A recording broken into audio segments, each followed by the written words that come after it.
Nakikipag-coordinate na po ang St. John sa ibang hospital at blood bank. Si Liam, kamusta? Okay na ba? Okay na ako. Pero si Papa hindi. Tinamaan siya. He lost a lot of blood. Kailangan niya ng blood transfusion. Pero nagka-shortage dito sa ospital. Wala na rin supply ng B-negative o kaya blood type para sa B-negative sa buong Alicante. B-negative ako.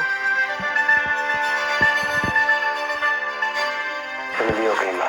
Ginawa na po namin lahat ng makakaya namin, Mrs. Bonifacio. Unfortunately, he is showing no signs of improvement. The next 24 hours will be much more critical. Hinahabol ako ng mga kasalanan ko. Hindi bale. Wala na si Emil. Hindi tayo titigil hanggat hindi tayo nakakaganti sa kanila.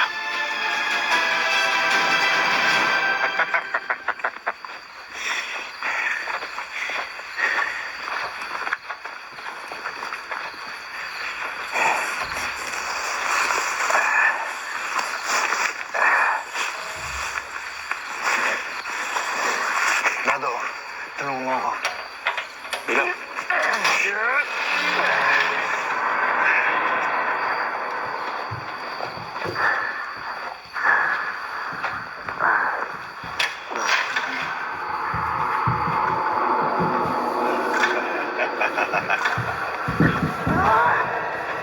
Dado. Sara. Sara. Tawa.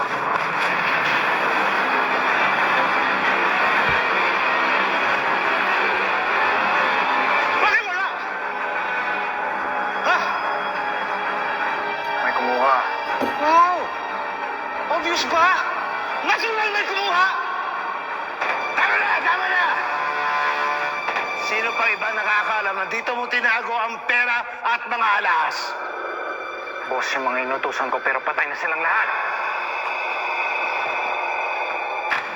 Saan nila tatagnan mo yan? Sigurista si Boss Emil. Kung magkaipitan, kailangan nakatago yung pinaghirapan. Siya ito!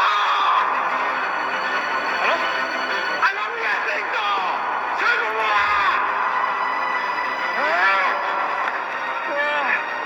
Ano nangyari kay Sinto? Ha?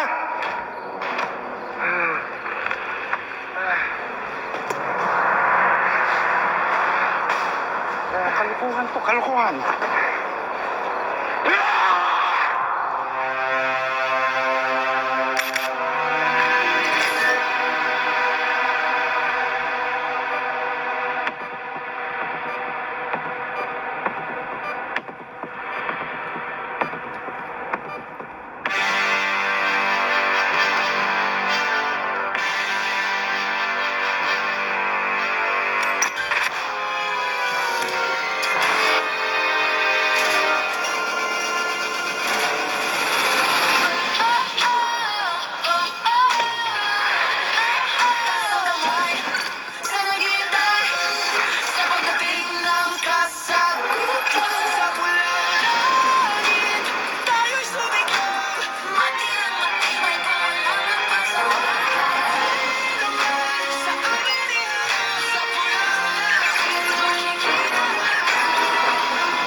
pa rin ang posibleng involvement ni Captain Jericho Jacinto sa nangyaring hostage taking sa La Playa Roja.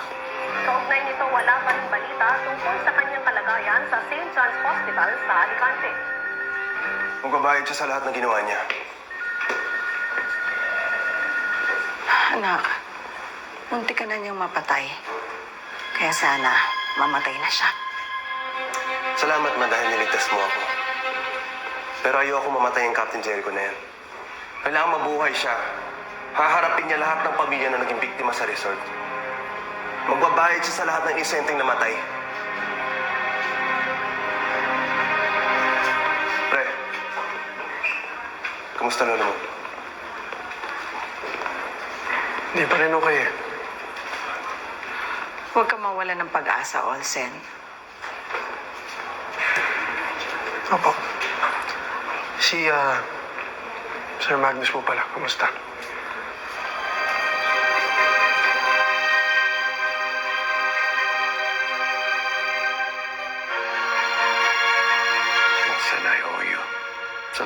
Olsen.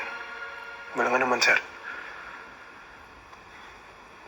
Alam ko po, yun din naman po yung gagawin niyo kung sakaling ako po yung nangangailangan ng tulong. Buti na lang pa, same kayo ng blood type ni Olsen. Ako nga tong anak niyo, hindi tayo magkapareho ng dugo. Di naman lahat ng magulang at anak pareho ng dugo. Swerte lang talaga, magkadugo kami sa Magnus.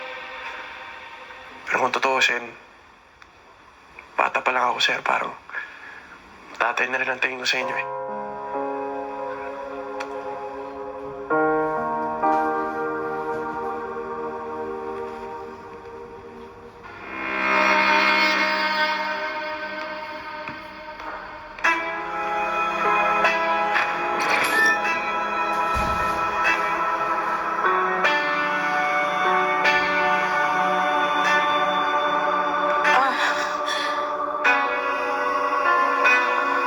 May anak ka na. Sorry, hindi na ako nakapagpaalam sa'yo. Kasi alam ko magkagalit. Sumama kasi ako kay Cardo, yung bodyguard ng isa sa mga guests natin sa resort. Nung pinagbubuntis ko si Olsen, inatake siya sa puso. Hindi kami nakasal. Maliit lang ang kinikita ng tatay sa pagsisecurity guard niya. Hindi ko alam kung saan ako kukuha ng pampaopera kay Olsen.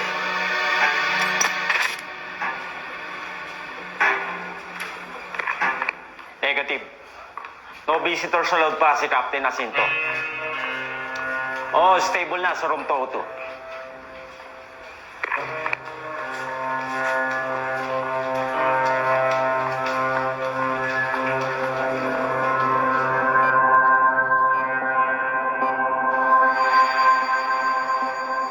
Masaya ako at nagkaayos na rin kayo ni Olsen.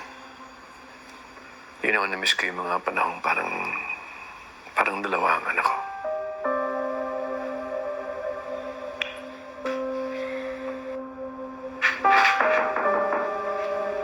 Pasok po.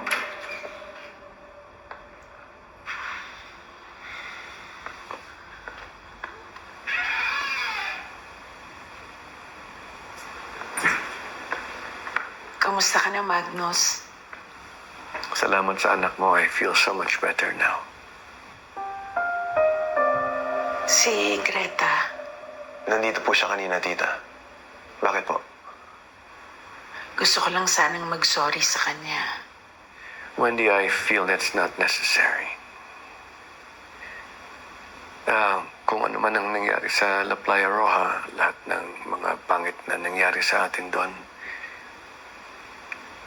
iwan na lang natin sa La Playa Roja. Gusto ko din sana siya makausap.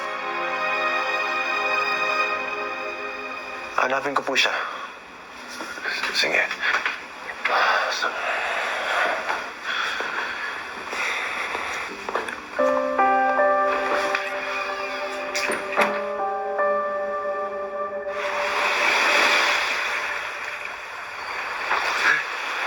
Kuya! Bukas! Kuya! Kuya. Tol. Salamat. Buti na lang tumawag ka kay Mrs. Akala ko hindi na tayo magkikita.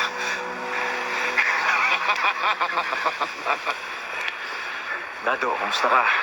Boss Emil, sila yung mga dati namin kasama ni Lucas sa trabaho. Si Fredo, si Roman, si Conrad. Si Boss Emil, ang bago nating boss.